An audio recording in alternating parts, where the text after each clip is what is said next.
live. Go live, baby. We're live? Okay, yes, we are live now. Oh, okay. I thought we were still chatting in the And the chat continues. Welcome, family. Welcome. We have our guest this evening, Diana Pharr, and Sister Evan and his brother Evan and his family. And the topic tonight is going to be space. In addition to, we're going to have a little bit of talk about this particular blue moon that everyone is raving about. So we will start with our commercials. So here we go, while we let Rod and Son get the other technical things together on the back end. So let's go. Yeah.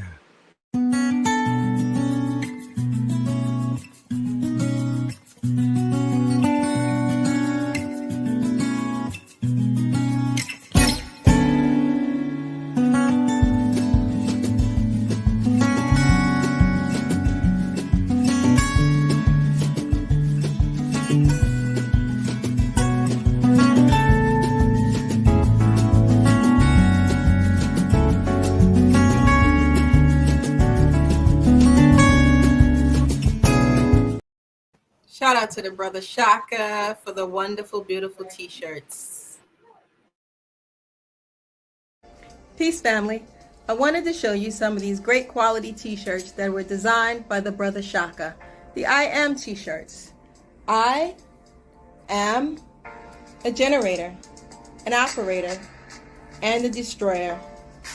Great quality t-shirts, 100% cotton. If you like one of these t-shirts, reach out to the brother Shaka at N as in Nancy, F as in Frank, N as in Nancy, Shaka at gmail.com. That's NFN Shaka at gmail.com. Thank you. Have a beautiful day. All right, family. Make sure you support these Black businesses that we are promoting. Keep them all active and running. Here we go with the brother Rob. Here it is, family. The best soup in Brooklyn. Prepared meticulously, exclusively by the world famous Coconut Rob. Coconut Rob, what do you have in this delicious what did I do? Conundrum? this awesome feast of nutritious delight. Tell us what you hooked it up with. It's a combination of a couple of things, actually. Couple? Looks like Yeah. a whole collage. Nah, well, the actual base of it is the great northern beans, great northern white beans. And then we did it with a whole, as you would say, a conundrum of vegetables. All right, the malanga cocoa, which I like, of course. It's a root vegetable, but it's low in starch and rich in vitamin B2. So we use that and let that kind of come to a boil in the water, and then that thickens the broth. Wow. Then we use the borrow bananas, butternut squash noodles. Also we use zucchini noodles, bell peppers, red bell peppers, green bell peppers, yellow bell peppers.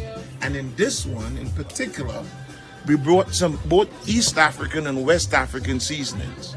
We used the East African seasoning called a shiro, which is usually used with like miso wet and lentils and stuff. Yeah. So it's added like a little bit of spice. And then we use the Ghanaian seasoning in there that's called shitsu, or shitu, actually. It's like a red bean. Lord have But mercy. this one is all vegan, of course. It's got a nice little spice to it. Yeah, and So- those who are sensitive to salt, is there any salt in here? Absolutely no salt. No salt. We don't use any salt. What days are you here? Well, today I'm here Tuesday. Tomorrow I'll be here too, but the soup days are principally Tuesdays, Thursdays, and Sundays. But, of course, the public demands, I'm going to probably make a small one also tomorrow as well. Excellent. And look good? yeah, man. What's the contact number? 347-243-1678. And of course, you know I'm here at Nicholas, Brooklyn. 1396 Fulton 1396 Street Fulton in Brooklyn, Street. between New York and Brooklyn Avenue. God Absolutely. bless the cook and the time it took. The toppings are arugula, avocados, a mango chutney, a cucumber chutney, and culantro, or what they call shadow benny. Baby spinach and baby arugula. Excellent. Yummy, yummy for your tummy. Yes. Oh my goodness. I should have ate dinner. Before we started this. Now I'm getting hungry. On to the Lockfest, family. On to the Lockfest. Family, Lockfest, Saturday, September 9th, 2023. Sister, what do you have happening at the Lockfest? Tell us about it. Hello, peace, love, and blessings, everyone. My name is Kim, and I am promoting Lockfest NYC 2023. This year, it will be at Restoration Plaza on Fulton Street. This is all about locks. It's about celebrating the beauty of dreadlocks, the culture, the history, sustainable, healthy living, peace, love, and vibes. Come on out, bring your family and friends. Tickets are available on our website, www.lockfestnyc.com, and Eventbrite. Peace, love, and blessings. And what's the hours? The hours are noon to 8 p.m. Okay, and is there a donation? Donations are accepted upon entry, but tickets are available on the website and Eventbrite. Excellent, thank you. Be there. Thank you. The Lockfest is coming up, guys. Make sure you get your tickets. Reach out to one of the brothers, Luke, L-U-K-E. He has tickets already in advance. If you are interested. We're going to go to our young little baby musician. Family, I am here with a magical moment of young musicians. And this is Kim, Sister Kim, and she has a message about investing into the future musicians of our community. Sister Kim, tell us what you got here. Hi everyone, Kim, proud parent of children at the Big Apple Leadership Academy for the Arts. We teach HBCU high-stepping marching band to our kids from age 5 and up. It is a free after-school program, tuitionless, and it's open to all. Our kids are amazing. If you can, jump on our website. We're looking for support, donations. Our kids need new instruments so that they can high step on. Our website is www.balaa.org,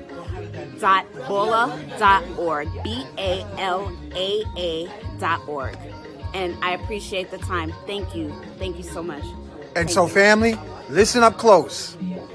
We're talking about investing in the artists of tomorrow. By investing in them, if you have a little expendable change to invest in the youth, the genius, this is the opportunity. And in this description on this video will be the details of sending your donation to PayPal or Zelle or Cash App. Yes. Right? Yes. Okay. So thank you for your support. Our children are the future. Ashe. Ashe, I hope. Go ahead, Bliss. And then when you finish doing the announcements, Brother Evan's going to make an announcement. Okay, all right. Now, family, I think it's because Rising's on them hid these little ladies down here near the bottom, and I keep forgetting to present them. So they're supposed to be at the beginning of the show. So I'm going to put them in now because do not forget our ladies, okay? Here we go with the Vibrant Libra. Remember to subscribe, share, and like this video. And magnets, crystals, pyramids, and remember to journey to the bliss. Oh yeah. Oh yeah. Oh yeah. Woo! I'm already on the parkway, y'all. I'm already. Here we go with our Kung Fu Collective Cancerian.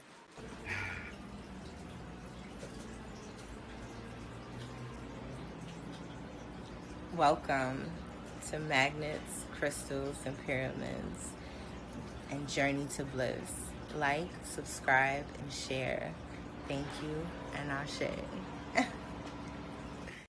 I just realized she's a little bit mysterious. There's a little bit of mystery in there going on. Okay. Yeah, you know how y'all witches be.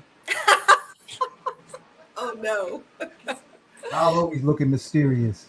This is a witches. I know this must be some witching fest going on now. With full moon and planets all backwards in alignment. You know. Well, we're gonna say that. We're gonna talk about that moon. Just hold on. Let me finish the Brother Baraka, shout out to the Brother Baraka who gave us a call today. We send blessings and positive energy to the brother on his journey as he goes on his medicine journey starting tomorrow. So Brother Baraka, let's see. at the beachside.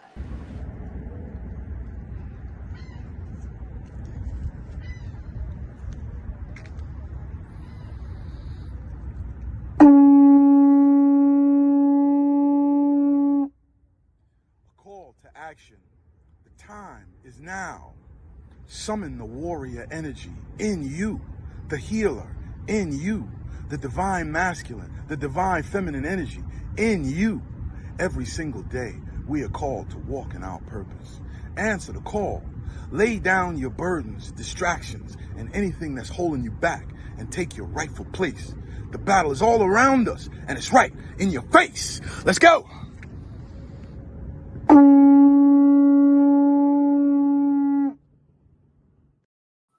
Wow. You notice, I just noticed it's like a little reflection of the sun on him as he's presenting that. Precious energy Yes.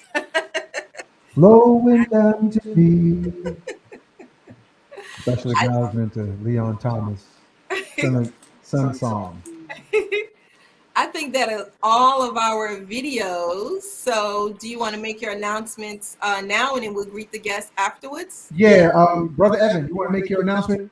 Yes, I'm going to turn my mic off. Family. My name is Evan Whirlwind, and I'm here in town with my family.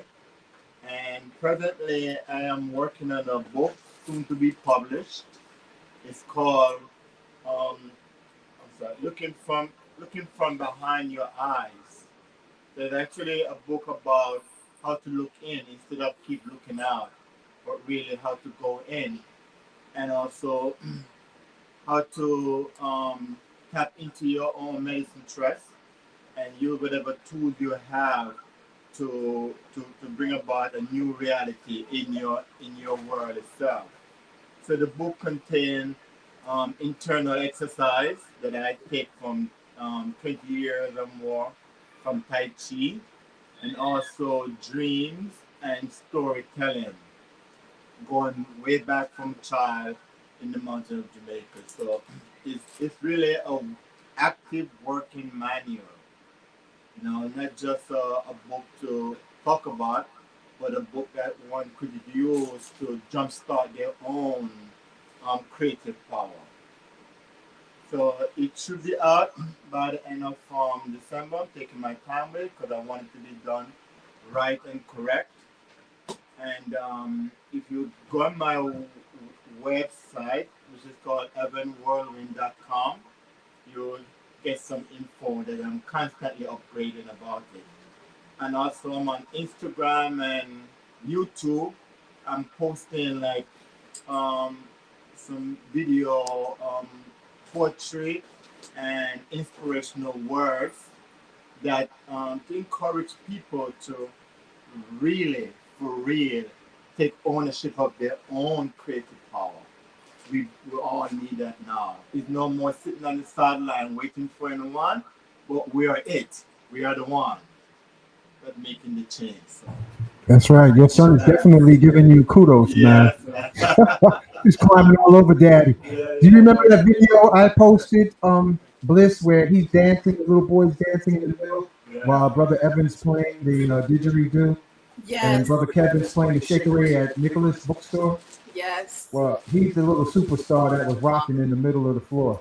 I see he's still rocking also. Yeah, he's running on turbo top energy. I know, this is fire, man. And this is his mommy. And this is their Holy Trinity. Yeah. So thank you, Brother Evan, for sharing that. And I guess it's time to do the invocation. I am in me. I am in Diana Pharr. I am in Miss Bliss. I am within you, the listening audience. Family, thank you for being a part of this show now and in the future. And thank you for being born. Thank you for being alive. Thank you for surviving the airport adolescence that might have been some madness, but you're here on a mission. And may you, me, we collectively fulfill our personal destiny.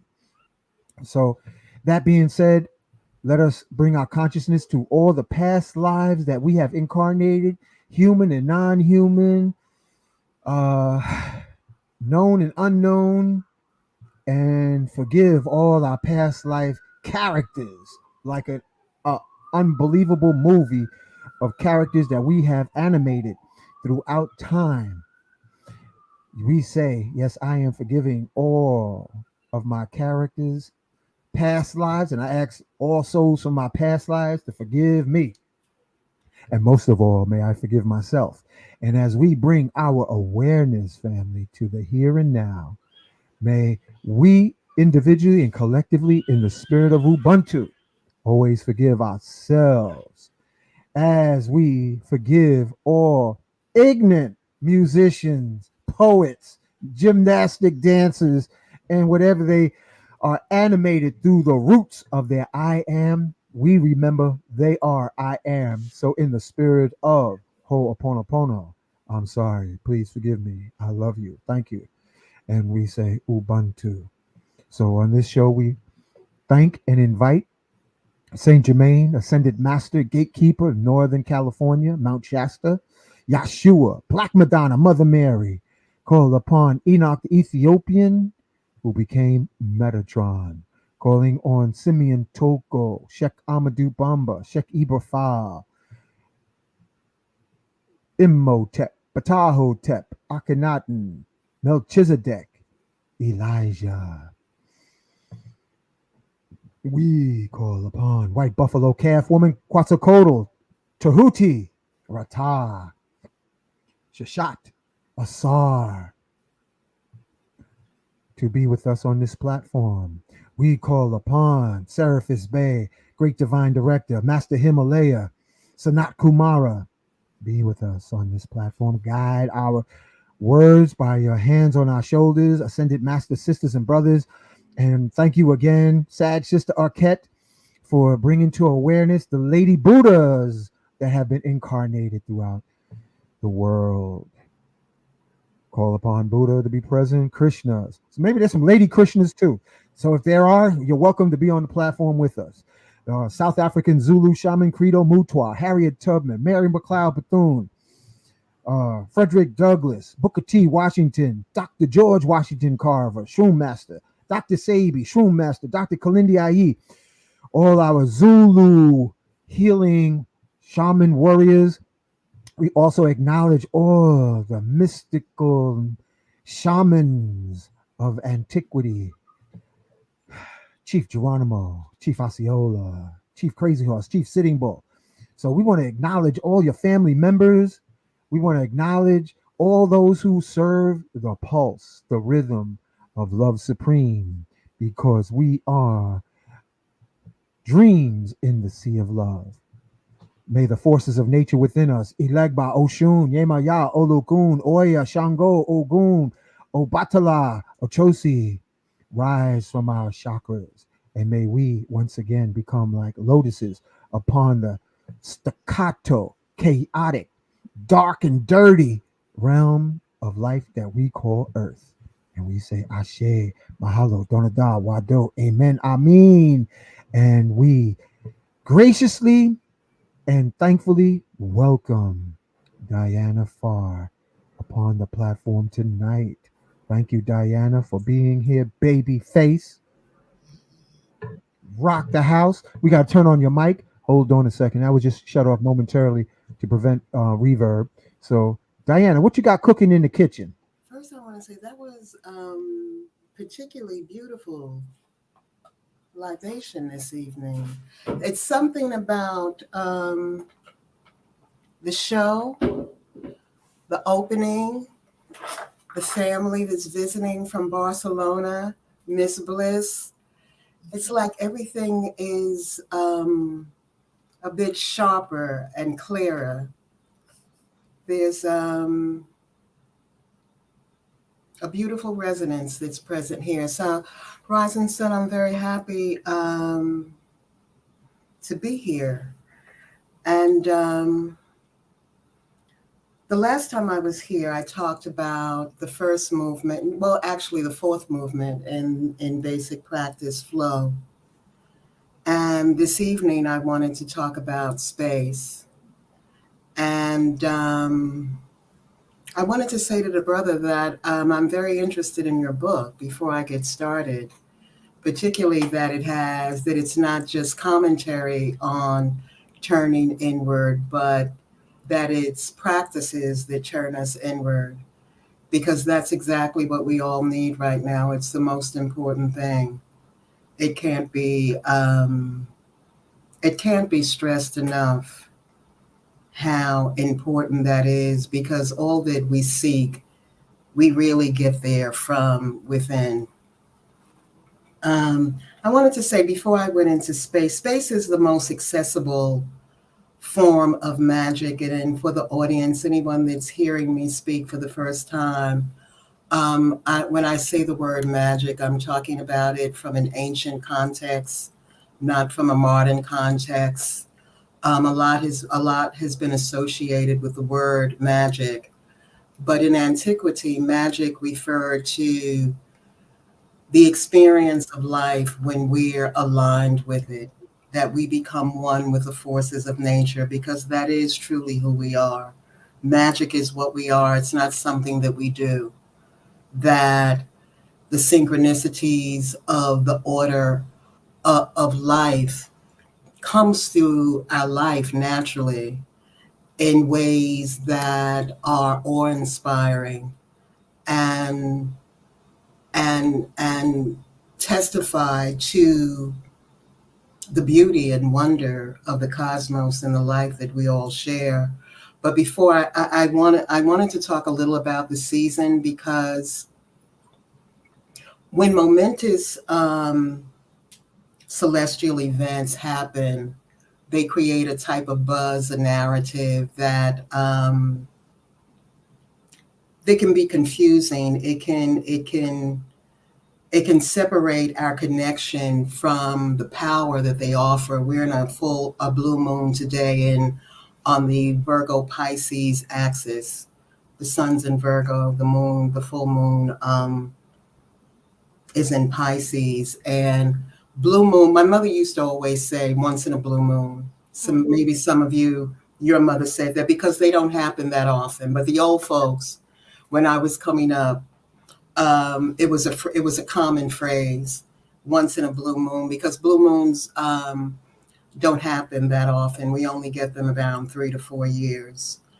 And when you speak of celestial events, you most to understand them most in a way that they're practical for you, that they're helpful to you. You want to consider the hierarchy, that we're in large cycles and then smaller and shorter cycles. So the momentous large cycle that we've been in since 2012 is the Hunam Ku, that there was so much conversation about the alignment with the center, with a cosmic center that the ancients, in many cultures, talked about as being the mother. And that cycle is very, very long. That only happens for thousands of years. It's a very long cycle. So long cycles mark great change. They mark historical epochs. None of us can remember, well, save hyperdimensionally or in meditation, but in our ordinary awareness, we have no recollection of the last Hunan Ku. And we have no recollection of the last time Pluto was in Aquarius, because that takes close to 300 years for it to rotate around the zodiac. And I've mentioned in some previous broadcasts that the last time Pluto was in Aquarius was a time of, that was in 1776 to 1798, the French Revolution, the Civil War. It was a period where humanity was empowered, because that's what Pluto does.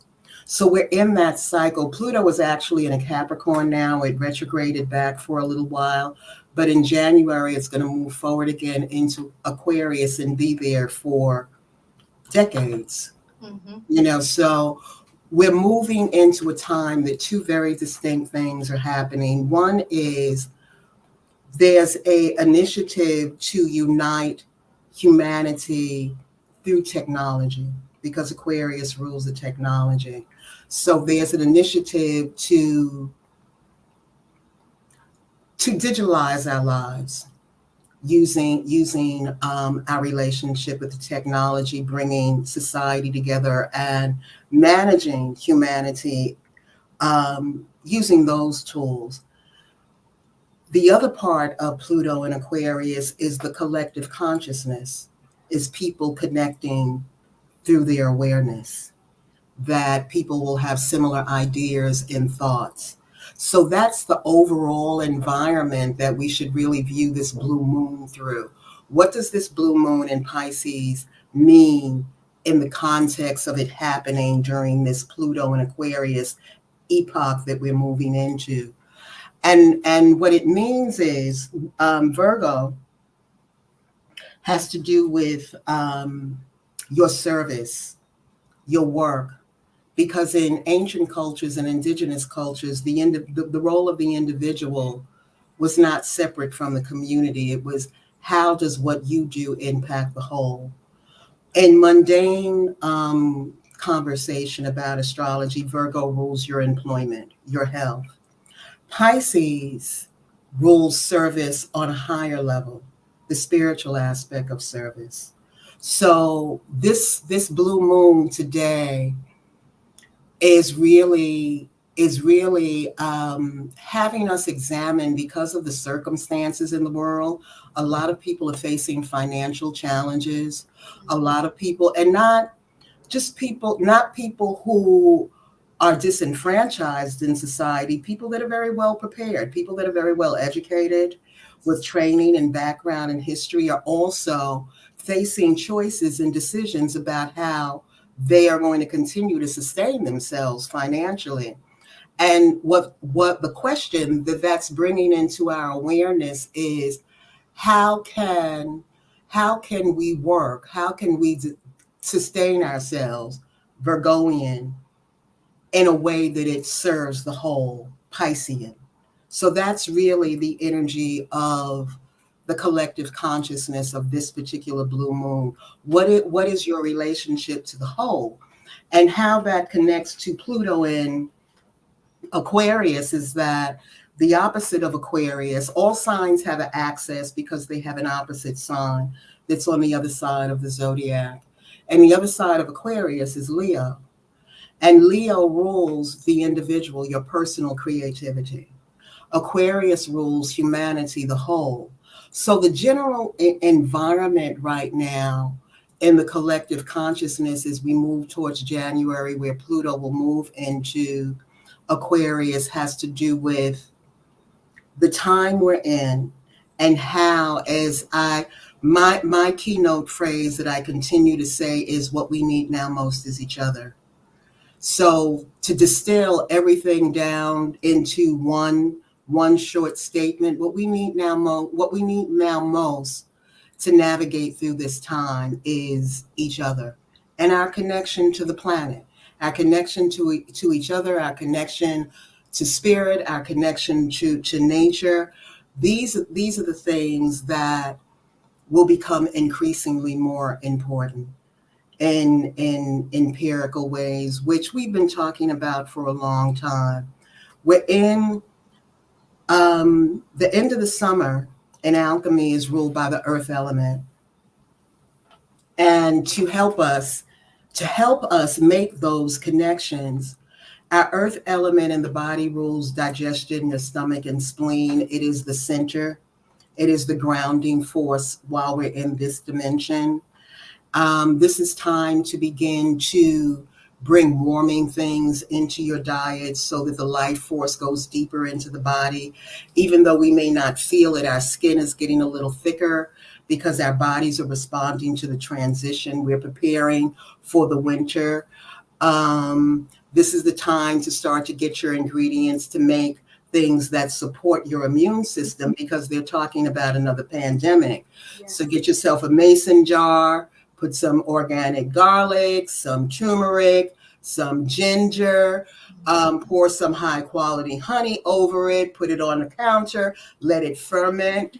Particularly those of you that is, listen, I'm ready, girl. I'm hooked up. I'm with you. I got you. We here. You know, so it's time to particularly those of you that send your children, that go out to work on a daily basis, or you send your children. The children have to go to school on a daily basis. It's time to add things into the diet. The brother's soup is perfect. You know, this is because soup is such a wonderful brew because you can put so many things into it. You can get your macros and your micronutrients in one pot. And it's such wholesome food because, you know, soup is something that all cultures prepared, one pot dishes. It's very ancient, very nutritious food. But herbs that warm the body. It's a little early to do cayenne, but cumin, turmeric, I'm sure many of the spices that the brother mentioned, you know, that bring warmth into the body. And to make those brews, make a nice immune system brew, let it ferment, and you know, your children before you send them out into the world. And it's not, it doesn't taste bad. Forgive me for some of the things that I without wisdom, you know, gave my children. I can't believe I gave my children golden seal. Just here, take some golden seal. Oh gosh. I will be an apology to them for the rest of their life, but it'll be a life well spent. Give your children, give the little ones a tablespoon of that. You know, so now it's time to have those things handy so that we prepare for this winter, because the summer weather-wise has been very anomalistic. We're not just in my part of the world, but all over the world. And the weather scientists are saying that this is becoming our norm. So much so that they're anticipating weather migration, people changing their location because where they are is no longer, it's inhabitable, you know? So we just don't know. We're in a time of, you know, unexpected things can occur, and there's some basic things. We need each other. Adults and children, particularly children that are going out to school every day, create a jar, you know, as I said, garlic, turmeric, ginger. You could put some lemon slices in it. There's some great recipes that people have on YouTube channels. If you put in tonics for the immune system, that you can get recipes, but you just pour honey over it in a mason jar. Again, give that to children every day as the weather gets cold. Feed them warm food. People that are vegan, please do not send children in New York in cold weather out into the world with cold food. They need warmth in their body. You know, it's well intended. Look, when I think of the things that I did, that my children endured on my journey to try and do the best and try and do what, but we didn't know. You know, we were learning, and you know, and it wasn't easy on the children. But children need warmth.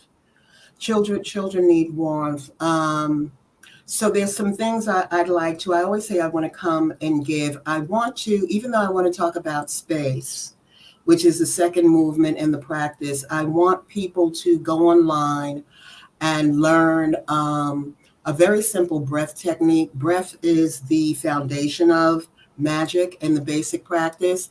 There's a very simple breath technique. Much of this audience may be familiar with it. It's a yoga technique, 4-7-8 breath. I use it a lot in my one-on-one work. I also use it more and more now in group. If you change your breath, you change your life. It can't be underlined more how important the breath is. When we have a life event, when we get upset, the breath stops. And it creates an event in our energy makeup. And if that experience isn't processed, if we don't return from our fight and flight, our sympathetic nervous system, back into our parasympathetic nervous system, it changes how we breathe. And how you breathe affects your central nervous system, which which your brain is a part of your central nervous system. So your transmission is altered. What you're able to receive in terms of thought and consciousness is affected through the breath. The breath affects the hormones, so, and particularly now that our hormones are being triggered artificially through the technology. Um, when we're in social media and we're responding emotionally to likes and we're interfacing with our phones in a hyper vigilant way, this affects our hormonal makeup. So breathing helps us keep in touch with our natural pattern, which is very, very important. Breath is a mental emotional regulator. We learn to regulate ourselves and maintain center connection. We're able to do that through the breath. Every cell in our body needs oxygen to function properly. We cannot go effectively through the process of metabolism, transferring energy, food into energy on the cellular level. The body needs breath to do that. Even if you're eating a healthy diet and you're eating under stress, your body is not processing that food well. And there are so many things in our environment to stress us out. We live in a stressful environment. There's toxicity all around us. And if we focus on making a list of the things that are out of alignment in our society, that list is endless. It's an infinite list. Everything is toxic. Everything in the environment that we interact with, is unhealthy. So we do all that we can. We exercise, we eat the best we possibly can. But the breath helps us to cultivate inner power, our connection to the life force, which is the thing that we have accessible to cultivate, what I describe as magic, restoring the magic of your humanity. And it gives you the defense because it's a from inward out approach. Because we can't just approach it from the outward in, because it's you can't exhaust. And even if you could combat everything in the environment that is out of alignment with human well-being, there are things that you're unaware of. So our power is contingent on us cultivating that connection, where where our default modality becomes a state of calm and centeredness. And that when I work at home, I'm sitting now at my desk, that after I've worked with a client or I'm working or I'm on a document, you become very aware of when you're not in your center. So you get up and stretching releases endorphins, just so that you constantly return, that you're constantly returning, that you're moving in such a way. And the instrument that we have accessible to us, I would recommend that everyone write down the information that this gentleman shared about the way within, because people need practical application on how to do that. And from the description of his book, it has exactly what people need to be able to do that. So I wanted to share those things. Oh, and I also want to remind people, I see, thank you so much for, I have a couple of giveaways. My usual is, if people are interested in the movements of basic practice, I have created a document that has the 7 movements in it, that if people email me, I will be more than happy to send it to you. Rising Sun has very graciously put up my email. The other thing that's coming up, although a date has not been set for it, last night I met with my advisory board for the children's basic practice, and that is an advisory board, for the most part, educators a medical doctor, and there's a early childhood psychologist that I'll be working with also, that I'm very, very elated. But the children's basic practice is it's a translation of the adult form of the practice. And again, the practice is movements that take you into the alignment of magic, but it's really just regaining your humanity. This is who we are naturally. The only reason why it's a practice now is because we live in an environment that has socialized us out of our humanity. So this is not, these are not difficult things to that's not true. They're not complex things to achieve, to restore your magic. The difficulty is in that there's a presence in the world that has established itself, that we've internalized, that keeps us separated from that our emotional body, our water element, has taken place, where we default to our emotional, our water element reserve for comfort, where we should be defaulting back deeper within our center, through the heart, through here. So people can contact me for that. The children, the parent teacher training for the basic practice is the result of about 6 years ago. Dr. Akila Wright subcontracted me to go to Jamaica to teach basic practice with for the Ministry of Jamaica. And out of that, the need for a document became evident. So I've been working on it for some time. The reason why it took so many years is because the materials were written for the education community, and I had to do research and citation to support the practices, but that has been achieved.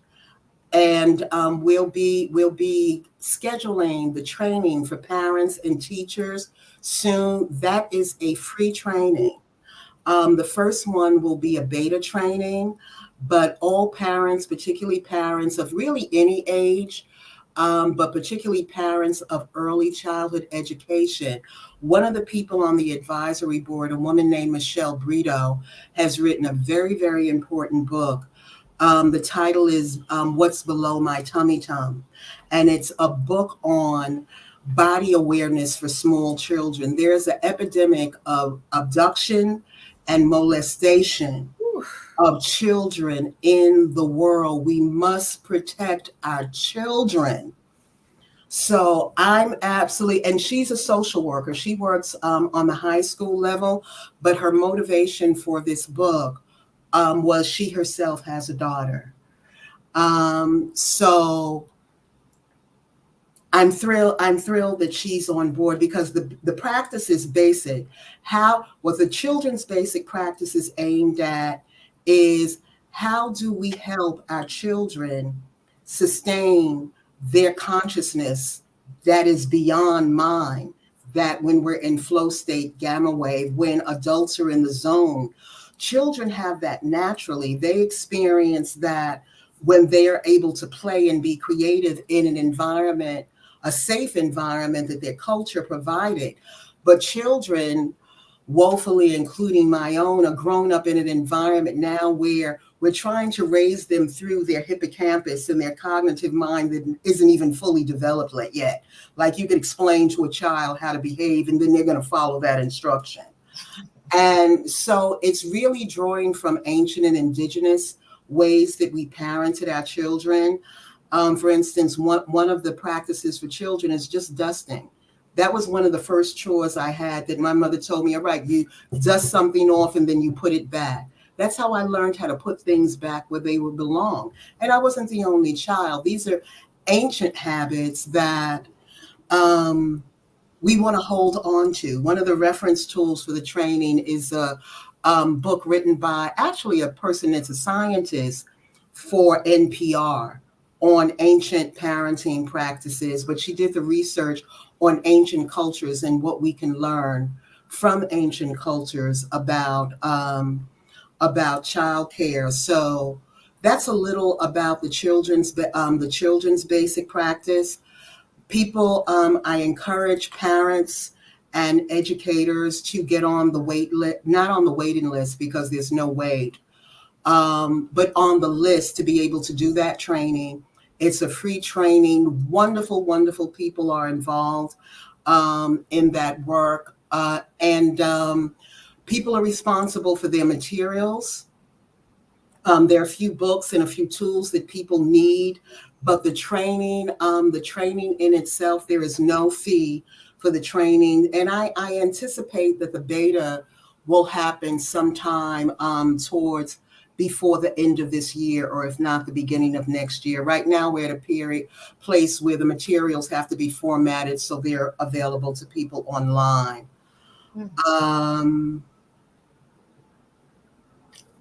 And that's it. That was like my announcements. That's beautiful. So I think that's great. So I did announcements. Oh, I have one more announcement. This right here.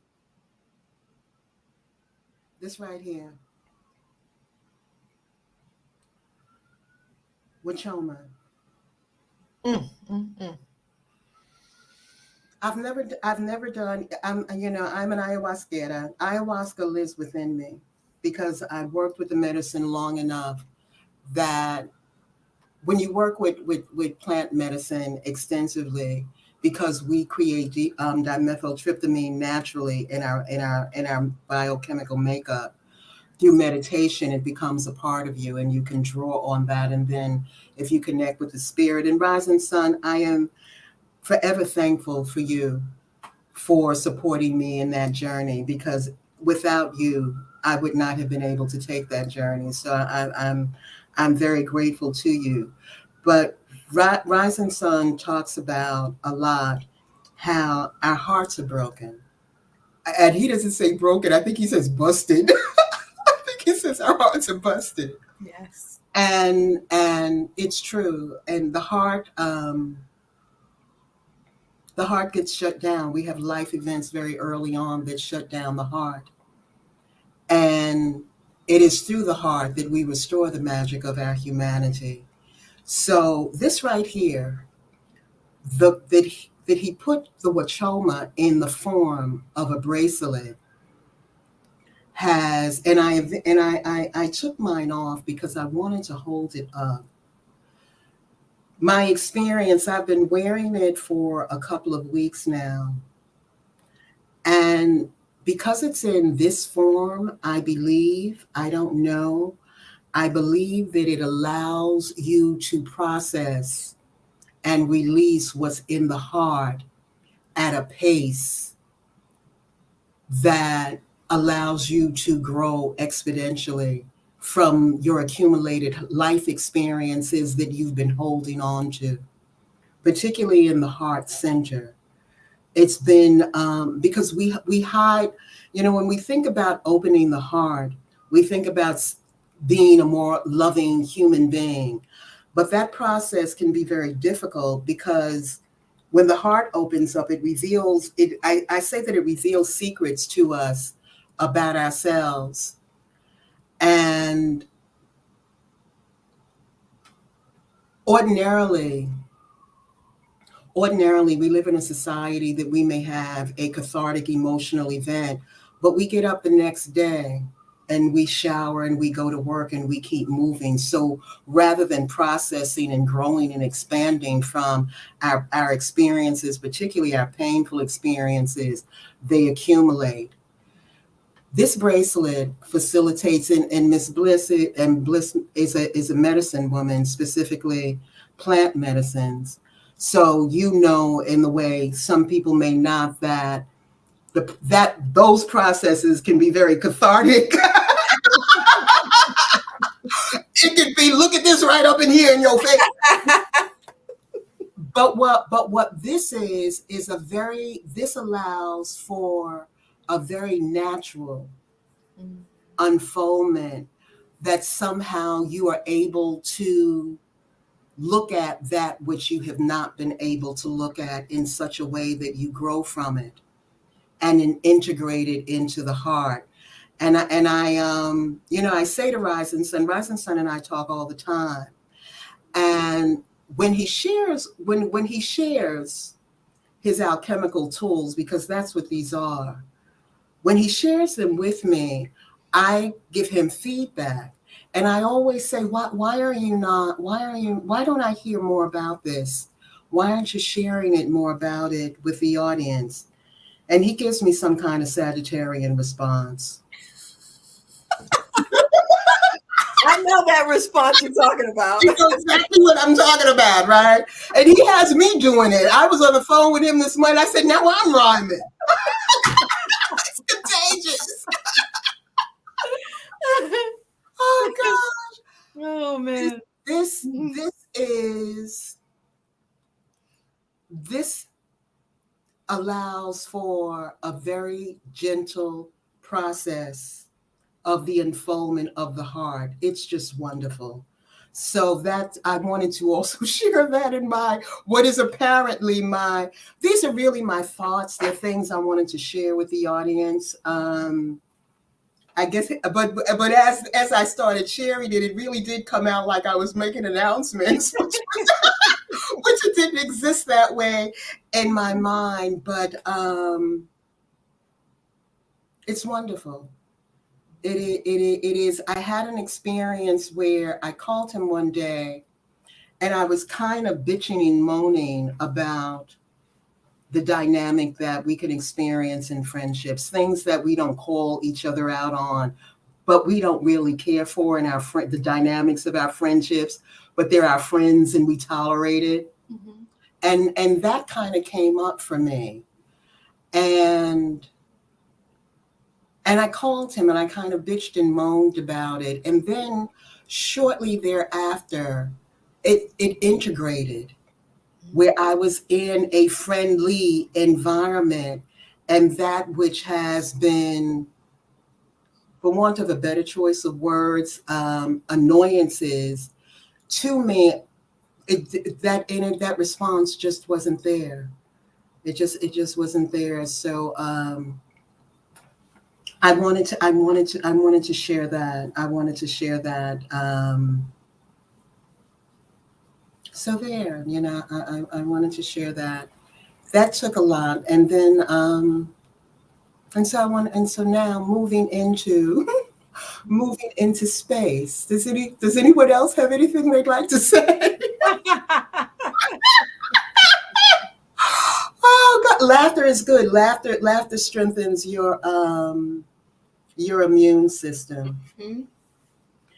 But contact me for and also Earth Element. Though people who are well, I'll say that afterwards in terms of the alchemy group.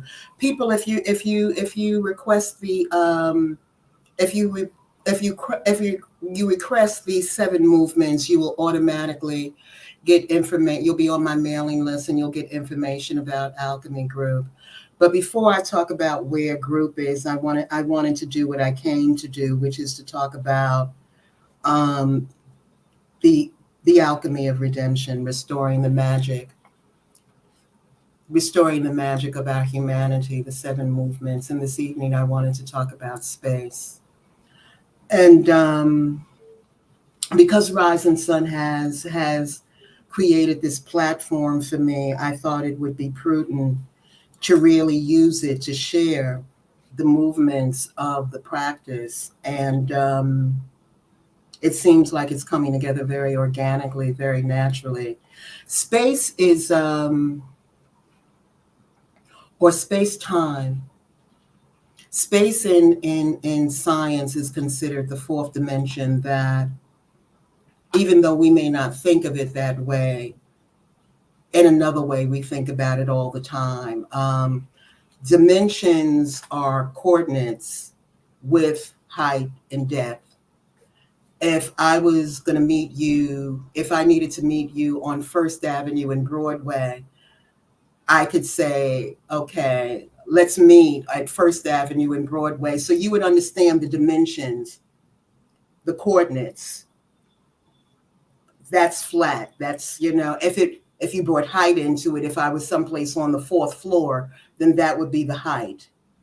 So everything in the third dimension we relate to as having those qualities. This has height, depth, and breadth. That's not a good example. A square would be a better example. But everything has height, breadth, and depth. We know that. But the fourth dimension, the dimension of space and time that Einstein began talking about in 1905, we all relate to, because I couldn't just say be at First and Broadway. I would have to give you another dimensional coordinate. I'd have to say what time. Because if I get there at 3:00 and you get there at 4:00, dimensionally, we're not in the same space. We may be arriving at the same place, but we're not in the same space time. So we can't connect. So that's how science talks about space-time, and science talks about space-time in other ways that are not really germane to the point that I want to make. But space as a movement has to do with our relationship to light and dark, because it comes in what sets our rhythm, our personal rhythm is very important, that we rest between activities. Rest is where we restore and process and give meaning to what we do. We get the benefit of what we do in rest, the balance between yin and yang. Rest is very, very important. Space in the form of sleep is where the glymphatic system in the brain restores itself, gets rid of waste material that is not you, and refreshes itself. Rest, sleep is very important. We process, we travel. So those are different aspects of space that are in our lives. In our living space, you don't put all your furniture in the center of the room. It's not functional. You have to put space between things so that energy is moving. So space is a constant part of our lives. Space is ruled by yin. And in general, as a society, because we're coming out of a patriarchal age, we're yin deficient. We don't really honor and pay attention to space. We're yanged out. We honor activity more than we honor rest. And I've talked about that before. But in terms of experiencing and restoring your magic through space and its connection, all of the movements in the practice connect to breath. We've all experienced when you're rushing that you create static, you drop things, you break things, things don't fall into place, but also your experience of time contracts. It feels like it's moving faster. But if you're sitting in a business office waiting for someone, and you had a 12:00 appointment and it's 1:30 and they haven't seen you, and you're sitting there waiting, then time expands. Or time expands really as the time slows down. So I hope that the audience can get a sense from that in terms of how accessible our ability to manipulate our experience of time is, that space through how we move. When we're rushing, our experience is speeding up, but not just as our experience speeding up, but we're changing stations.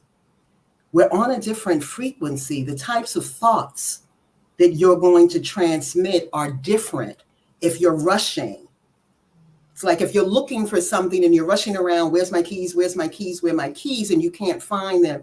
If you say, okay, let me just stop and breathe, then it could pop into your head, oh, I left my keys in my red jacket.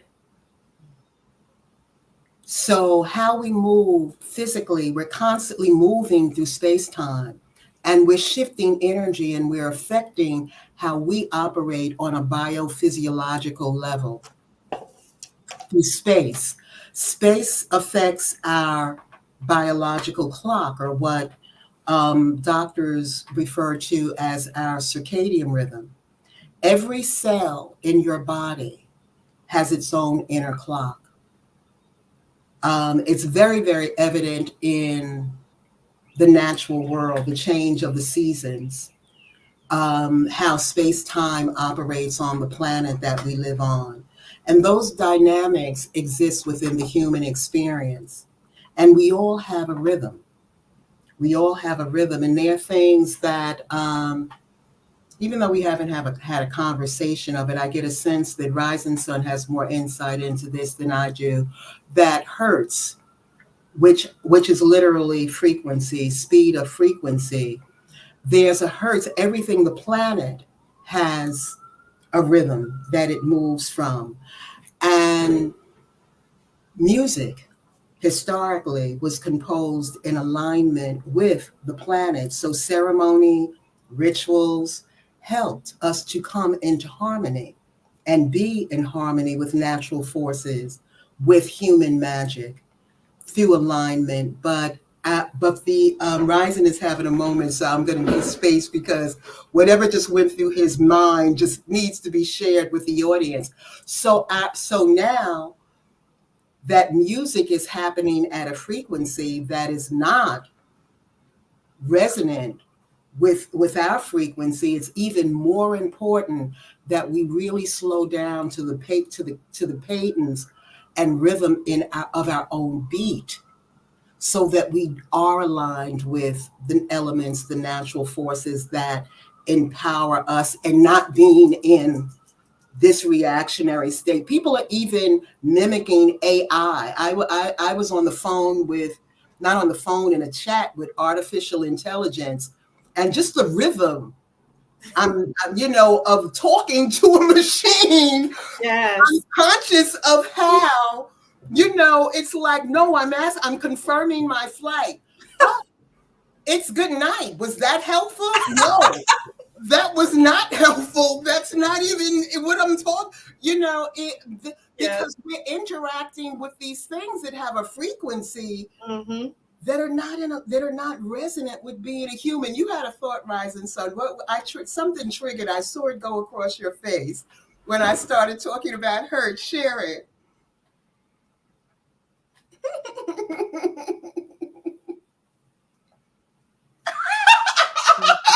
God. Is your mic is on mute? I think he's bringing something up that he's going to share with us.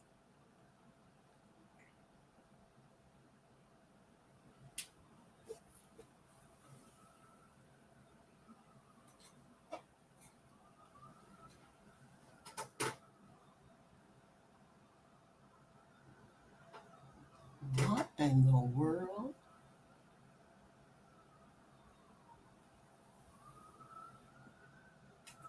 Let's give him a minute.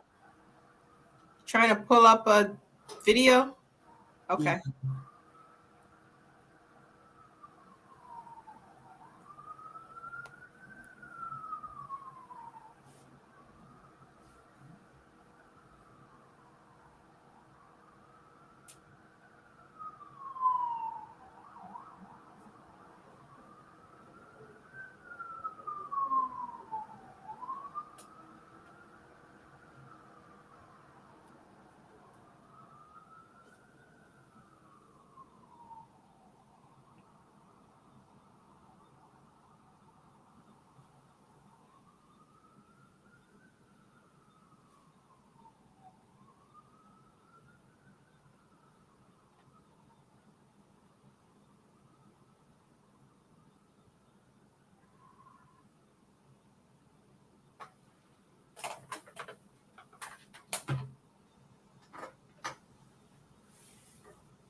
In another document, we got the freedom of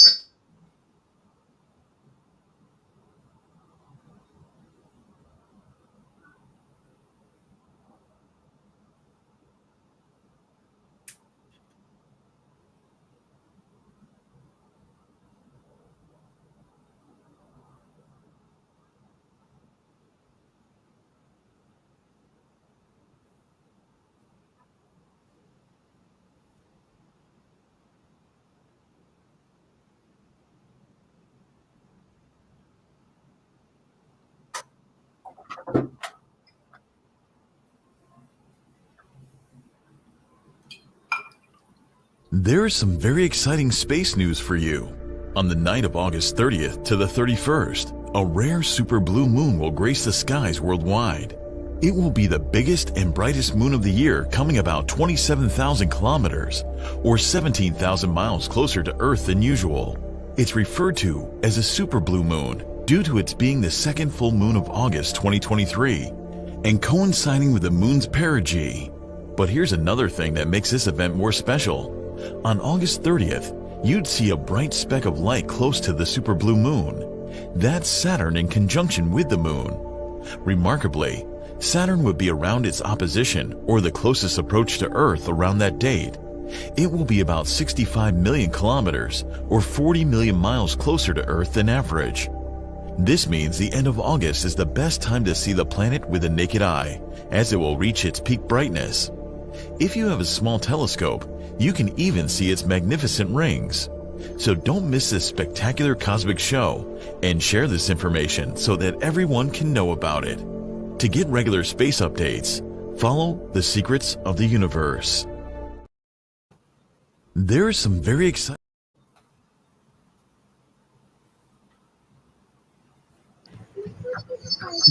That's what I wanted to share.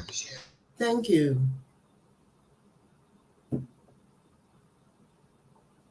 That was beautiful. The very connected to this moment and talking about space and time and rhythm. What sets our circadian rhythm is our relationship to light and dark, lunar light and solar light as it comes into the eye. It speaks to, and that's regular allopathic mainstream medicine. That's not alchemical medicine. That's mainstream medicine, that we have a relationship to light and dark. There's a wonderful TED Talk that people might want to look at on circadian rhythm. And the speaker, whose name isn't coming to me in this moment, gives very real time examples that once you watch it, you'll begin to notice how important space-time is to us. The moon, particularly women, although men respond to or correlate to lunar cycles also, is very connected to our relationship to space and time. Most cultures all over the world have lunar celebrations, and the space, the time, said we function on a 12 month calendar. Most indigenous cultures functioned on a 13 lunar calendar in their year. Ethiopia still does. So they're like 5 years behind us in terms of how they experience space-time and things that the society we live in, that we put the time up, we bring it back, we do things to accommodate a monetized society. But none of these things are done to support how we function as human beings. So what do you do? What is the what do you do? Breathe. And correct breath is with the diaphragm, with the major diaphragm. We have 5 diaphragms, but the diaphragms below the rib cage, that diaphragm is where we should breathe with our bellies. And your breath, and many people find breathing correctly with their diaphragms difficult because we've had life events that have shortened our breath.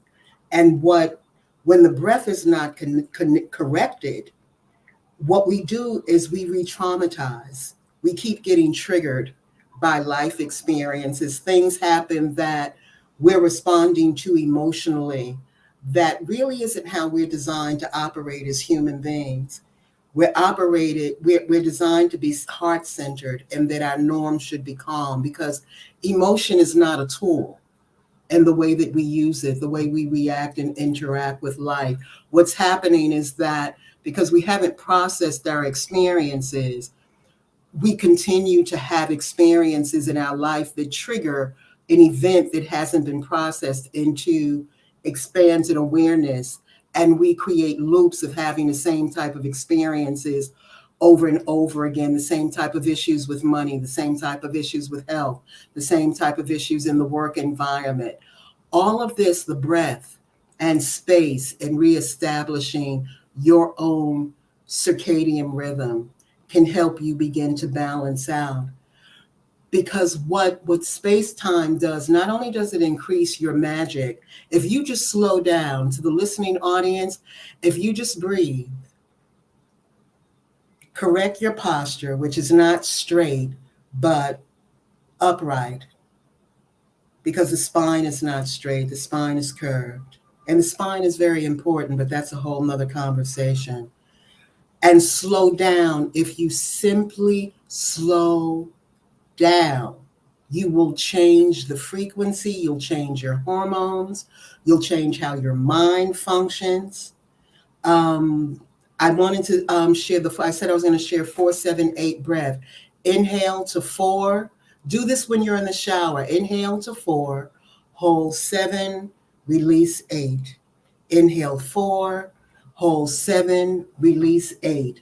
If you do that every morning 3 times, if you change your breath, you change your life. If you start your day like that and slow down to the speed of your breath, then you'll be on a different frequency. The types of thoughts that you have, your reactionary state to all of these stimulus in the environment will be softened, and you'll start to respond to life from within rather than reacting to it from without. So,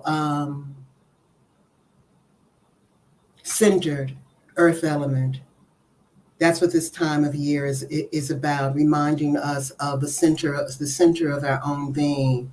In group, I got some emails that had questions about Alchemy Group. Alchemy Group is once a month. What we're doing actually this weekend is the culminating, at the end of the season change is when we do the retreat group. We do group that it's remote via Zoom. The first day, Saturday, and this is a holiday weekend, but the first day, Saturday, we do alchemical formula, and we're working on earth element things. We're working on relationship. We're working on resources, including financial resources. So we make formula. And we've been working with these formulas, but at the seasonal change, we really connect with the deepest energy of the formula. And then we break and go out into the world so people can experience their magic and come back and people share their results. And then the next day we go even deeper and do the same. So that's the weekend. And the fee is very modest. The fee for that is for the entire weekend is $50, so people can contact me if they have an interest in that. And that is all of the things that I wanted to share this evening.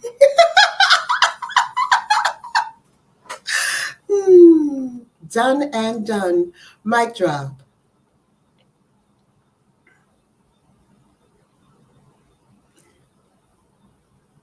I'm not hearing. I've been working on actually holding in for 8, breathing out, and holding down. Hold for 4 breaths out. Okay, someone was asking a question. The 4-7-8 is you inhale to the count of 4, and inhale through the nose, hold to the count of 7, and exhale. The exhalation is longer because it's through the exhalation that toxins are released. When you breathe in, you're breathing in, obviously, oxygen, and you're holding it to 7 so that it energizes the cells, the mitochondria, which uses the oxygen to metabolize energy, what we take into energy. So that's what's happening in your body. There are more other techniques where people do what's called locks, where they're contracting the anus, contracting the vaginal wall, even holding into the ears. If people are having difficulty with the breath, there's a technique where you put your thumbs to the soft outer part of your ear and relax your hands over your eyes, and you inhale and hum. And if you do that, it's very powerful. The hum resonates and fills up your head. That increases your nitric oxide production, which will help you to restore your breath to its natural rhythm. And it also resets the vagus nerve. The vagus nerve starts at our reptilian brain and moves down the front of the body. It moves through the heart, the digestive system. It moves through all of our major organs. So humming also, some of you might have had a grandmother or a relative that used to hum. You know, humming balances. Humming keeps you calm. It balances. You know, there's so much wisdom in what I call colored culture, and I love it. Rising Sun and I talk about it all the time. I have a terrace off of my apartment, and sometimes when he comes over, he says, let's go sit on the porch. And I said, Rising Sun porch. I said, I don't even have a house. This is an apartment with a terrace. And he says, let's go sit out on the porch. The sitting out, there's so many customs that those people didn't know alchemy. They didn't have all of this information. What they had was a connection to the intelligence beyond the mind. They had still maintained, when I was growing up, whether you were Negro, which is what we were then, if you were Latino, if your family was from Israel, wherever you were from, up until the 60s, people still had a lot of the ashe of the ancient people. It had been passed down from generations. It wasn't until the 70s and the movements of the 70s that we really got disconnected to what's now called our ancestral ashe. But that helps a lot. That helps to deepen, and also walking. Just moving the body, walking will help strengthen the heart and help to deepen the breath. Most people, when I do one-on-one sessions, most people have difficulty breathing deeply into the body. They're breathing up here. And many of us think that that's correct breathing with the lungs. But the major organ, the major muscle of the breath is the diaphragm, right below the rib cage, comes up and out. And then the lungs expand on their own naturally. All righty. Thank you for sharing that, Diana. I think your audience has had enough, Diana Pharr. If anyone has any questions, any questions, family? Any question? I actually have. I know when we go up to Wachuma, we walk up a hill, and some people, and it's not even a very large hill, but you're going up the mountain, so you got to kind of go up on a slant, and some people struggle with that. And we're not jogging or running. You can walk as slow as you need, and some of them are walking slow and they struggle with that. So I wasn't sure, is it because we're going higher in the air, or is that? Well, that's a factor. If you're in the mountains, of course, the altitude, the air is thinner. Mm-hmm. And if you're not accustomed to that, people who live at high altitudes breathe differently than people that live at lower altitudes. And they're human beings that do extraordinary things. The Bajau people, Bajau people, they live on the water, and their spleens are larger. They can hunt underwater and stay underwater for an extended amount of time, and their breath has changed. We're very adaptable as beings, but when we talk about someone of a reasonable age, having difficulty walking up the mountains, they should really begin to do a walk every day, because that means that their cells aren't getting the proper amount of oxygen. And if you're unable to walk up a mountain that's not a steep mountain with some degree of comfortability, it also means that your central nervous system is not functioning at its best. It means that you're probably in fight and flight, low grade stress. Because see, low grade stress feels natural. It doesn't feel like, oh, I'm upset. Right. It's just that you're not calm and in your center. And very often attached to that, people are ruminating. They're thinking over and over again about things that are really not important. The mind is not still. So the combination of those things affects the hormones, affects how we operate, and affects your access to the magic of your humanity.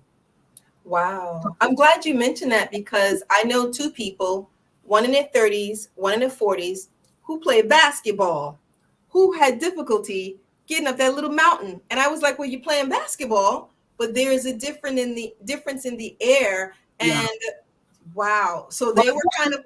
Yeah, well, if they're playing basketball on a regular basis, it may not be that they're lacking oxygen. They may be responding to the thinness of the air. Mm-hmm. You know, that they can, but also because you play basketball doesn't mean you're breathing properly. And that's what they assume. You may be playing basketball, but you're exerting yourself and breathing, shallow breathing from your lungs, which means you're really depriving your system of oxygen, because people who do something, that do a sport and breathe properly, when you watch them, you can tell. Like Jordan, I don't know anything about Michael Jordan or Kobe's training, but I could tell by how they move that the breath was involved. Because when you're breathing correctly, you begin to move differently. Because there's a rhythm to life, as you get in harmony to the rhythm in life. So if you're playing basket and it's very intense and you're shallow breathing, then your body still may be oxygen deprived. Wow. Yeah, that's interesting, because they couldn't believe it. They were like, well, I play sports, I don't know why, but it really does. It's the proper breathing that we need to. The proper breathing, and also I'm sure that the fact that it's the mountains and it's thinner air is definitely a factor also. They may be breathing fine, but just being in thin air is definitely going to make a difference. Wow, that's interesting. Interesting. Any questions, family? Shout out to the group in the chat. You guys are, oh, look, someone said mic drop. Yeah. Can y'all hear me? Tonight, family. Y'all like that? Can you hear me, Bliss? Yes, I can hear you now. Okay. Yeah, I wanted to share that I experienced that when I was climbing a dormant volcano in Hawaii. Wow. Going up, and the change of the altitude was affecting my breath. And I don't think of it when we go up to Wachuma Mountain, but that can definitely be a factor, because I'm like, all right, I'm winded. And then I compared my my chi level to the last time we went to Wachuma Mountain, and it was like I was able to handle it better. But I was like, you know what? I forgot about the change in altitude affecting the oxygen flow. And with that being said, my brother Evan, he's a Qigong and Tai Chi practitioner, and he wanted to share some of his insights. So I'm going to spin this table around so you can hear what he has to say about this. Brother Evan, here you can see. Hold on, you'll see. This. And he's so young. Oh yeah, we talking about the little guy. Yeah. That's it right here. Yeah. He's the one that wants to share. Uh-huh. Well, I want to say, when it comes to the breathing, like I practice Tai Chi for over 20 years plus now. Okay? And one of the main principle that trying to to embrace or to share with other students is the idea of relaxation. And there are levels of being how to relax. And if you read the classics of the classical Tai Chi, it is it's all constantly about relaxation, relaxation. And the purpose behind that is to get in a state of stillness in moment. And the only way you can get stillness in motion is to allow your natural breathing to kick in. All right. Before Tai Chi, I have experienced that running track and field as a sprinter in the military. And we have when you get into this idea of getting into the zone where you're no longer competing with other people, but you are in connection with yourself. I believe that's what people like Michael Jordan has achieved. They have achieved a Yes. sense of stillness in motion, or better yet, in that zone where the breath now become information that is coming in, and not just this feeling of body tension, but more information. And to get into that state, you have to be in that flowing state, you know? Even if you go in a mountain, if you feel that pressure, the information is telling you, get deeper inside. Oh And the gosh. deeper you get, it becomes natural, like a child breathing. Nobody, you don't have to tell a child how to breathe. So in my years of training with Tai Chi, I always say to my student, and my teacher always said, don't worry about controlling your breathing or any breathing technique. Just concentrate of being in the moment. Relax in Yeah. that present moment. Yes. And as I said, there are levels to that. It takes practice. Yes. I just wanted to share that, you know? Yes. Yes. Yeah. Yes. I love. Could you repeat? You said something, and I love that statement. You said stillness in motion. Stillness in motion. Stillness in motion. Yeah, because everything is moving. Yes. But how are we able to find that stillness? Because we are like so advanced. We talk about the universe, So in sports or any kind of practice, it create a form. You have to create a form in order for you to be the observer of that movement. And the only way you can capture that movement for those seconds or whatever in clock time, you have to find that stillness. It's almost like a om. If you ever been in a very hot day, like the middle of the day and it's burning hot, but the heat is dry. Can And you contact me? So again? Can you contact me? I'd like to hear from you. Yes, I would. I'd like to connect. Okay, all right, beautiful. I'd like to connect because part of what the children's basic practice. I'm not the only facilitator. I'm just the facilitator of basic practice. Okay. With other adjunct people with other expertise, and you would be wonderful to teach children Tai Chi from that place. Yeah. From that place that it's about relaxing. And my advisory board is overwhelmingly female. I have one male. I would love to have another male presence. Okay. And what you just said about flow and being in the zone, there's definitely, this is being in the dream. This is very, very much Pluto and Aquarius, that there's an echo going on. I am not a Tai Chi master, but I understand what he's saying and the connectivity, because we can't do this alone. They're each of us within the community of the world that play a different role. Yeah. And so I would love to connect. So please email me. I can go back and listen to the beginning of this recording and get your information. If Rising Sun is his contact information, I haven't seen it. I will. Okay, I will leave it with my contact information. Yes, yeah. Okay, I'm gonna choose. that's yeah. And this is my this is my mentor here. Because That's mine are also, my mentors are grown. My mentors are in their late 40s. One's about to be 50, but they're still my mentors. Yes. Because and in terms of Tai Chi, just to keep one thing in mind is that for me, Tai Chi is really about life itself. But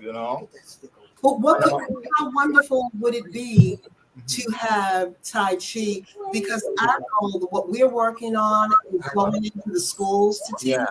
How wonderful would it be to have a Tai Chi program? Yes. Integrated into the educational system. And it doesn't matter if you're in Barcelona, it could be remote. Oh, beautiful. Okay.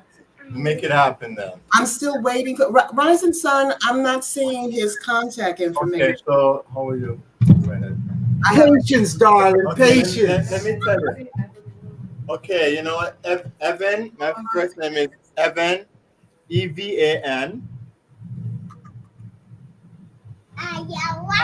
And the last name is Whirlwind. So WORLDWIND.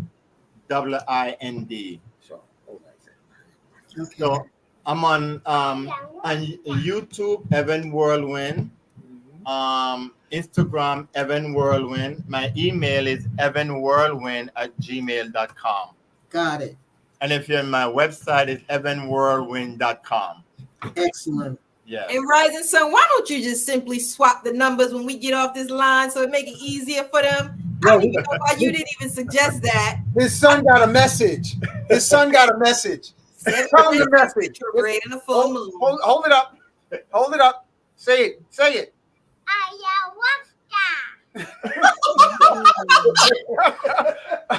There it is. Say it again. Ayahuasca, yes. Yep. Medicine. And he's holding an ayahuasca vine, y'all. Mhm. Holding the ayahuasca vine. Say that's ayahuasca. Yeah, you're gonna be taking ayahuasca when you get older, right? Yes. Join the medicine crew. I think that's the benediction. Yeah, I think he's an old man in a new ride, really. I'm telling you, this generation there, and that age, their planets are off the hook. Yeah. Yes. He has Neptune and Pisces. Mm-hmm. Yes. Oh, and you mentioned the book earlier. What was it? Below My Belly for the children? What's Below My Tummy Tum? The author is Michelle Brito, Britto, and that is available on Amazon. Okay. Oh, cool. Family, you hear that? What's below my tummy? Okay, thank you. Yes, please, parents, please get that book and please help your children. Okay. There What's it is. That's My Tummy Tum? Thank you. Author Michelle Brito. Okay. So family, you can get this book on Amazon, and this will help you with your children. And this will be the start of it. And while they design the program, you'll already have the book, and your child will already be in the progress of getting the workings in. Yes, Take care of our children, family. Because it's the United States is the leading country. The United States is leading in missing children. I have children missing here in this country. You know what? It's funny you say that because you know what I heard, and I wasn't too sure if this was accurate or if they were just doing this because we're coming into an election season. So we had maybe over 2 million people come across the border. They said over 100,000 children was missing. I was like, that can't be. That's way too Well, that happened, and it's been going on. We look at children in the foster care system, they disappear into that system. Oh my goodness. Trump separated families under his administration and took children, and we don't know what happened to those children. We just have to be more protective. This is a global problem. Yes. This is a global problem. But parents who, we need to teach our children body awareness so that if they are inappropriately approached, that they understand. Yes. So, It's funny you mentioned that. When I was younger, my father was like, "Oh, you need to know certain things like your address, your home phone number, your parents' home phone number. It was certain things. No one's supposed to touch you in this area, and if they touch you in that area, come in. All of these things. And I notice parents today, they don't do any of them type of trainings at all.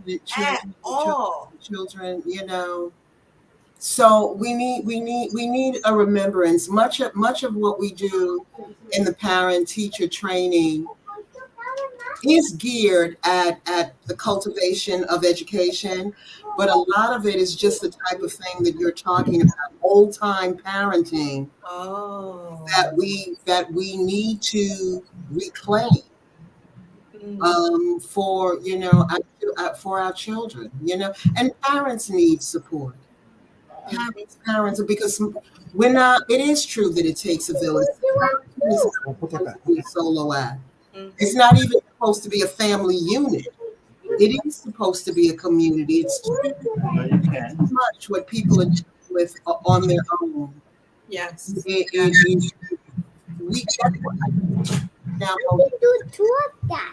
need to be close with each other. Rising Sun has become enamored with this child. He's rocking the show. I'm gonna tell you now. He's the ayahuasca, and he's holding the microphone of the ayahuasca vine. So homeschool. I'm just. I actually homeschool, right? It's funny because during the homeschool, that's why he's like this. I was gonna say during the pandemic, I met a lot of parents who started homeschooling their children. But you see, the homeschooling it kicks into the financial aspect, because if you're not at work, everyone is not able to manage that. Right. Single parent households. People are in all types of circumstances. One of the facilitators of the training, who actually works with me, assists me in the work, does her daughter is partially homeschooled. She goes to school 2 days out of the week, and she taught her daughter at 6 years old, taught literacy. Yes. And she's written a book also that's on Amazon about homeschooling, and I can't think of the full title of her book, but it's challenging. Yes. It's challenging. Everyone isn't, she has family support and other things that allows her to do that. Everyone is not in a circumstance where they're able to do that. Well, I wanted to have Evan come back because he just dropped some information about his homeschool. His little boy that was all over me. He's homeschooled. Mm-hmm. And Evan, share with them what you just shared with me, bro, about little Junior. Well, I have to give credit to his mom, because she wanted the best for him, So we brought guidance. We have decided that we do not want our child to be hacked by the system.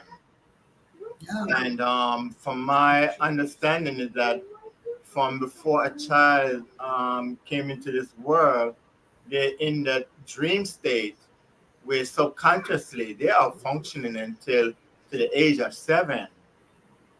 And to the age of 7, a lot of influence, or if it's not guided, is really geared to take them out of themselves.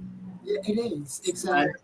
And so for us there was no option about we wanted to be his first guidance, So we kind of treat school like the entire universe is a school. The way he traveled with us, He's among artists. You know, if you see the way he resonate with Brother Rising Sun, I mean, it's just a natural thing for him to be in. So, you know, we basically just begin to like guide him to have a not to not to lose what he already know. For Exactly. instance, if you ask him who have the power, he would tell it, I am. Now we all know what is I am is first person, you know. And you know, sometimes people might say, "Well, a child don't understand it," but I don't care about that. I just want to know that they are in this heavenly state that they don't need to know what love is. They amplify love itself. They are it, you know. So we want to maintain that. And wife and I we travel. We're traveling. We live in Barcelona, and we want our son to able to get the best of what this school, that universe, had to offer. Yes. So I know for some parents they cannot do it, and I receive a lot of help from her and her family. But the point that I'm trying to say is this: if you have a will to do something, then you choose, I said, choose the kingdom of God first, and everything will be added unto you. I really deeply feel that if we go deep within our heart and say, who want this? I am want this. And a way will always come. So even if the parents will find a school like the school that you have, sister, with children, you see, is a school that will take this young soul and help them to remember their purpose in life, instead of a school system that is trying to hack them and shut them down. But it's all up to the parent to really go in and say, what do you truly need for your child? And the way will emerge, you know. He does a lot of activities, you know. I mean, he's busy. Every day he has something. He have Mandarin classes. He have a teacher that come into in home and work with him. He's been doing that since one and a half years. 1.5 years old. All right. He speak Mandarin fluently. He can have a conversation with anybody. Ni hao mai. You know, and he learned he's learning gymnastics like circus, swimming, capoeira, you know, with the African art from Brazil. Piano, you know. I mean, his mother worked every day piano. It's with him with that, you know. And he's learned, so he actually learning 4 languages, well, 3 main languages: English, Mandarin, and his mother tongue, which is Catalan. The fourth one is Spanish. We don't really work too much about it because he pick it up in the air when he interact with other children. And the mission is for him to be in a space where if he do go into any institution later on, he's going there for information. They cannot hack him because he know who he is already. Yes. Yes. Yeah. And that makes sense, you know. That makes sense. That's the point. That's absolutely the point. Yeah. That's hitting the proverbial hammer on the proverbial nail. That's it. For our children to maintain. Yeah. It's funny because when he say ayahuasca, I mean, what does ayahuasca do? It forces you to go in. She's the mother, and the mother sometimes, I mean, she's very compassionate. For those who have experienced it, that if you're stubborn, she might whip you a little bit with it. But if you're open-hearted, she'll take it easy and slowly guide you in. And we're in a psychological warfare now. And we actually designed this warfare to force us to go in. We have to go home in. That's where everything begins, you know? So we have been challenged to go in. Any other pandemic that is to come or is to come, it all depend on the global family. Are they gonna go in, or do they need to be reminded to go in? You know, it's like it's not. It is us. You know? Like I said in the book I wrote, it's really about my journey, and people. I hope people resonate with it. And that is, learn how to look from behind your eyes. You know, your first business is yourself. Like in Jamaica or in Italy, they say, mind your business. Well, that literally is your mind is your business. It is your business to direct your mind, which is energy in motion, you know? Yeah. So, yeah, he's a blessing in our lives because the love that we receive from him, we know that we can only reciprocate it by getting deeper within ourselves, you know? Yeah.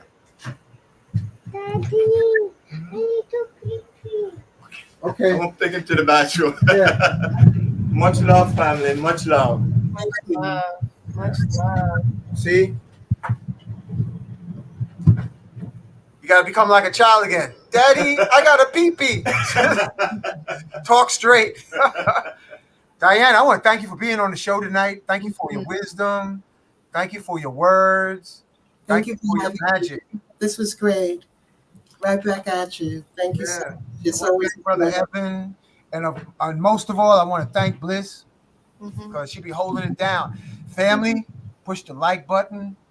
I want to thank Evan and his family, his beautiful wife, and his little magical son. Imagine if we teach our kids 4 languages at his age. How old is he now? What, 4? 4. He just made 4. He just made 4. 28. He's 4 and he's talking 4 languages. Unbelievable. And when I started He was in a little Chinese to him, he was like, "Why are you talking Chinese to me?"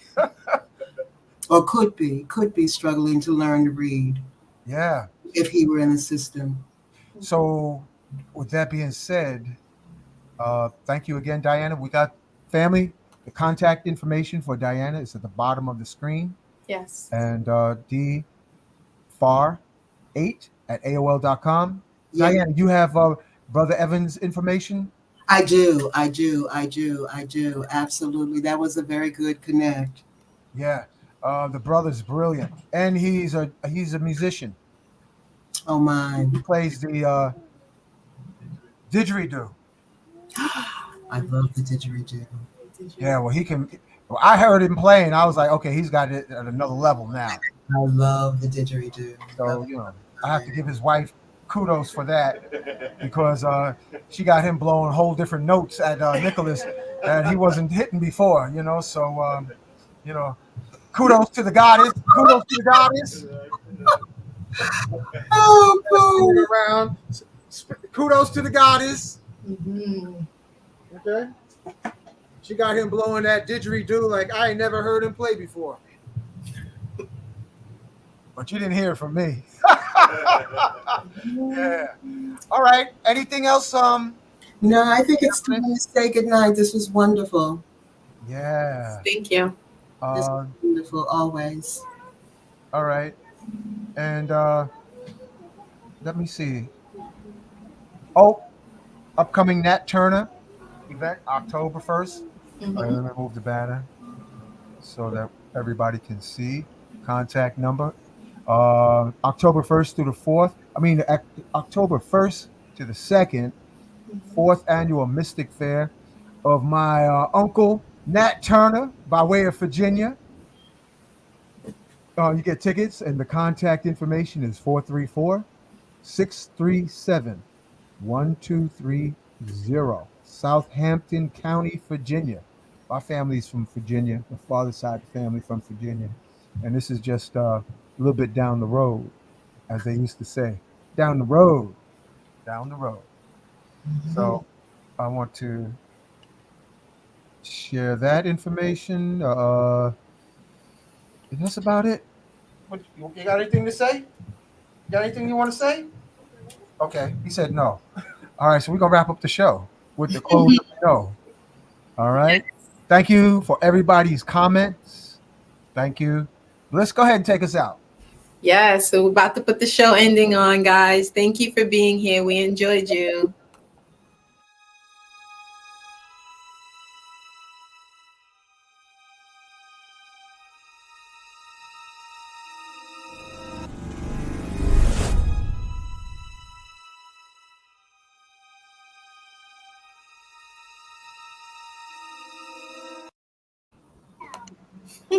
Yeah. Good night, guys.